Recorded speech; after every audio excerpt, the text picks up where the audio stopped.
Os filósofos da antiguidade, como Pitágoras, Aristóteles e Tales de Mileto, foram os primeiros a buscar explicações racionais para os fenômenos naturais. Na Idade Média e no Renascimento, Francis Bacon e René Descartes foram então os primeiros a considerar a experimentação e o método científico para a construção do conhecimento. Eu sou o professor Billy Paul, do canal de Ciências Biológicas e Autodesenvolvimento. E após a vinheta, vamos estudar método científico, especialmente para você.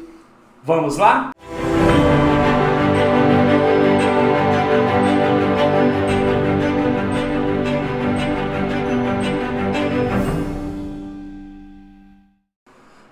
Olá você, tudo bem? Seja muito bem-vindo a mais uma aula do nosso canal de Ciências Biológicas e Autodesenvolvimento. E hoje vamos conversar com você a respeito de método científico. E aí você pergunta assim, professor, o que é importante saber a respeito do método científico? Primeira coisa é sobre a definição de ciência. A ciência é uma palavra de origem do latim que significa saber. Quando você tem ciência de alguma coisa, significa que você sabe de alguma coisa. Ora, considerações importantes. Consiste no método utilizado para testar proposições obtidas a partir de observações por meio de experimentos. É uma definição clássica, uma definição objetiva a respeito do método científico, que reflete um conjunto de regras básicas ou procedimentos que produzam o conhecimento científico em questão. Como os gatos passam em lugares estreitos? Professor, eu não entendi. Olha só. Apenas para você entender como funciona o método científico, vou te contar uma história que está muito relacionada com a minha infância. Eu sempre gostei de gatos, certo ou não? Gatos fizeram parte da minha infância. Eu criava vários gatos em casa. E eu estudava pela manhã, chegava da escola, almoçava e no período da tarde eu ia brincar com os meus gatos. Mas o fato é o seguinte, eles não gostavam muito das brincadeiras que eu desenvolvia com eles. E aí, quando eu terminava tudo, as minhas tarefazinhas, aquelas coisas todas, e ia procurar os meus gatos, eles fugiam de mim através de um beco que existia na lateral da minha casa. Esse beco terminava na frente da casa, num portão gradeado de ferro. E um dia eu observei o seguinte, ao perseguir os gatos, eles saíram correndo por esse beco e do jeito que vinham em alta velocidade, passaram pela grade sem bater nas mesmas. E nesse momento eu fiz a seguinte observação, como ele consegue passar nessas grades, nessa velocidade, sem bater nas grades? E você pode se perguntar, mas por que essa reflexão? Por que isso? Pelo seguinte motivo, olha só, a cabeça de um gato é na frente do corpo, concorda? O corpo fica atrás da cabeça e os olhos dos gatos, eles são frontais. Então, ele não tem uma visão clara do que está atrás da cabeça dele e o corpo é um pouco mais largo do que a cabeça. Então, como ele sabe que vai passar? Essa era a grande questão. Eu fiz neste momento uma observação. Analisando isso, eu levantei uma hipótese. Eu acho que eles conseguem passar nesses lugares estreitos por causa do bigode. Porque o bigode é um pouco maior da extensão da cabeça. E você olhando um gato caminhando por trás, você verifica que a abertura do bigode do gato corresponde à largura do seu corpo. Então, se os bigodes passam, o restante do corpo também passa. Essa era a minha hipótese, mas eu precisava provar essa hipótese. Então, peguei uma tesoura, cortei o bigode dos gatos E o que aconteceu? Ao perseguir os gatos de bigodes cortados, eles tiveram imensa dificuldade de quando vinham, passavam pelo beco em alta velocidade, atravessar a grade sem bater na grade. E, na maioria das vezes, eles batiam na grade. Ora, apesar do exemplo ser um pouco esdrúxulo, mas é um exemplo claro de aplicação de método científico. Eu fiz a observação de um fato, a proposição de um problema, levantei uma hipótese e promovi uma experimentação para testar essa hipótese. É assim que funciona o método científico, beleza?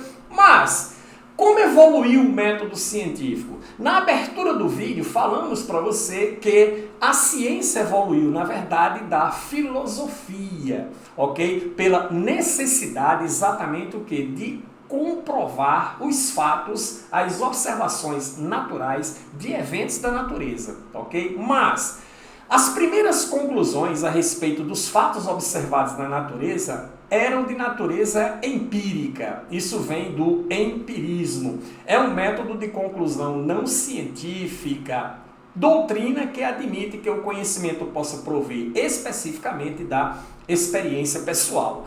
A própria experiência do indivíduo o levava a certas conclusões.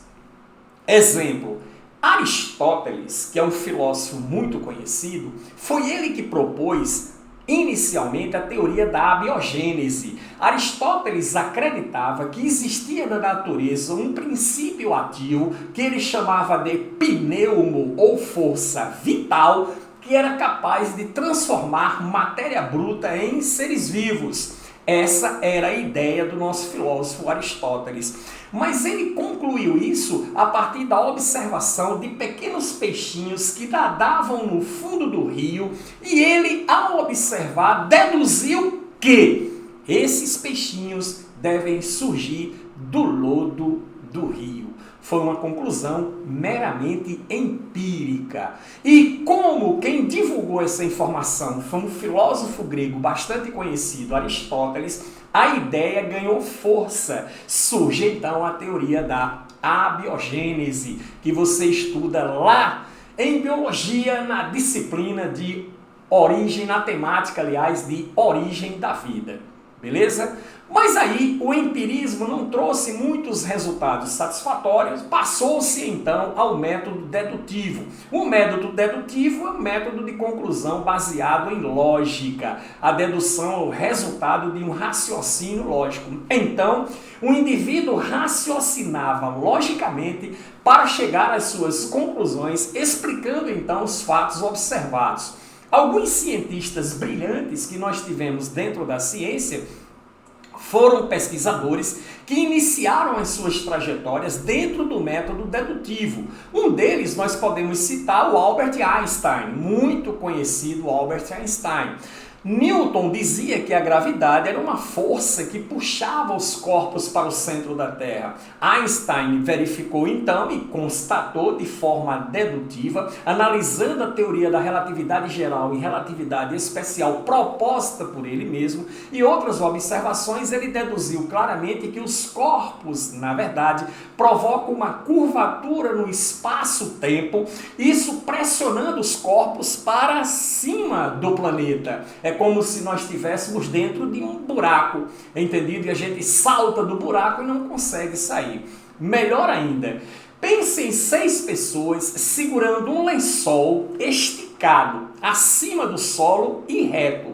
Se você jogar uma bola de futebol em cima do lençol, esse lençol irá deformar na região central, contornando a bola de futebol. Ok? E aí, se você pegar pequenas bolas de gude, né, e jogar em cima do lençol, todas elas irão em direção à bola de futebol que está no centro, deformando o tecido. Vamos imaginar agora que essa bola é o planeta Terra e esse tecido é o espaço-tempo deformado por este planeta Terra. E aí, quanto maior o corpo, maior a depressão à sua volta, maior a gravidade.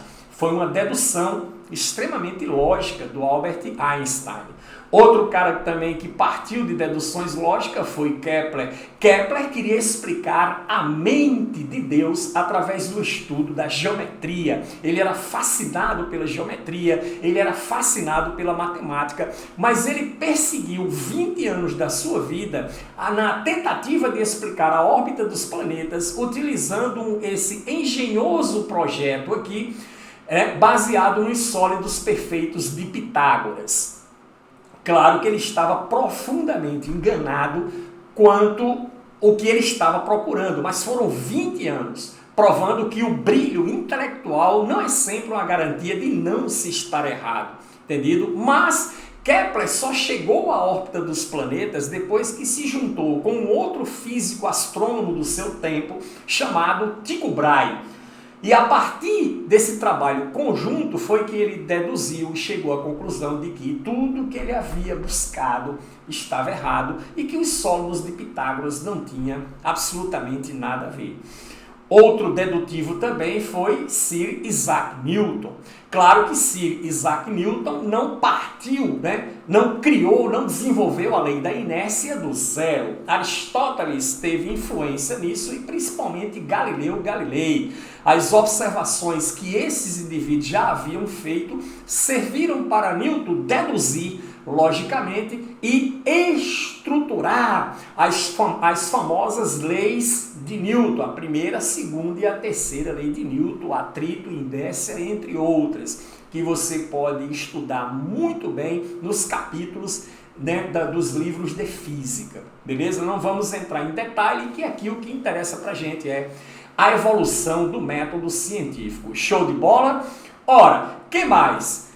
O método dedutivo também teve as suas falhas no desenvolvimento da ciência. Claro, ele é bem mais preciso que o empirismo, tá certo? É bem mais conciso, é bem mais, digamos assim, perfeito, digamos assim, para o desenvolvimento. Mas aí surgiu a ideia de experimentação. A experimentação é baseada no teste de premissas. Então a experimentação consiste em quê? Ora, eu tenho a observação do fenômeno, em cima dessa observação do fenômeno, lembra da história dos gatos? A elaboração da hipótese e o teste dessa hipótese através de um experimento. Gatos passam em lugares estreitos em alta velocidade por causa do bigode. Hipótese testada e aprovada, belezinha? Mas nós temos como exemplo aqui da experimentação esse nosso amigo aqui, o Louis Pasteur. Tá? Louis Pasteur foi extremamente importante nos estudos da bioquímica. Ele era altamente especializado em microbiologia e foi ele quem derrubou a ideia de abiogênese proposta inicialmente por Aristóteles. Na verdade, ele conseguiu provar através de um experimento conhecido como balões do tipo pescoço de cisne, beleza? Nas aulas sobre a origem da vida, quando você estuda a teoria da biogênese, você vê os defensores da biogênese e entre eles você estuda Pasteur e o seu experimento do tipo pescoço de cisne. O fato é que aquilo que o Aristóteles havia deduzido, que era uma força vital ou um princípio ativo existente da natureza e capaz de transformar matéria bruta em seres vivos, na verdade não passava de micro-organismos que existiam na atmosfera e que não era admitido na época, mas que o Pasteur provou que eram esses micro-organismos que contaminavam infusões e provocavam o seu apodrecimento, a sua deteriorização, beleza? Derrubando assim a teoria da abiogênese através de um método experimental. Mas lembre-se que a experimentação depende de quê? Esse método de experimentação. Ora, primeiro você faz a observação, que é a visualização de um fato ou fenômeno. Isso leva à problematização, que é um conjunto de questionamentos sobre esse fato observado. E a partir dessa problematização, você parte para a composição de uma hipótese, na tentativa de explicar. São proposições de explicações possíveis para o fato observado. Então você observou o fenômeno, problematizou os porquês daquele fenômeno ocorrer, propôs hipóteses para explicar e agora você parte para um processo experimental, realização de experiências para afirmar ou refutar as hipóteses. Então é essa sequência, ok, de passos que você deve seguir quando você trabalha com o método de experimentação, que é o método mais preciso, né, que nós temos, beleza, nessa atividade. Mas vamos lá, deixa eu voltar aqui. A pergunta importante agora é: como surgiu a ciência então? Ora, existe uma informação extremamente importante que eu vou passar para você, que é essa informação aqui.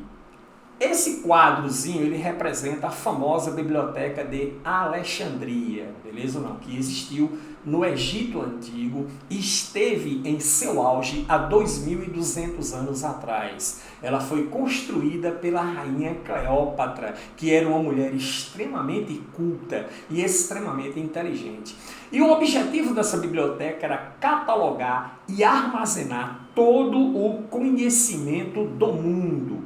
Conta-se, admite-se que nessa biblioteca existiam mais de 1 milhão de pergaminhos de papiro manuscrito, ok? Mas que essa biblioteca, ao longo da história, ela foi destruída. E eu deixo com você aqui, ok? Esse link que vai estar na descrição desse vídeo, onde você tem a história dessa biblioteca, tudo o que aconteceu, inclusive o seu caos há 2.200 anos atrás, por um cientista que foi o meu mentor, o astrofísico americano Carl Sagan. Então vale a pena você assistir, o link estará na descrição do vídeo, beleza? E essa foi então a nossa aula sucinta, objetiva e direta sobre método científico. Se inscreva no canal, ative as notificações e passe na descrição do vídeo, assista o vídeo de Carl Sagan no YouTube sobre a Biblioteca de Alexandria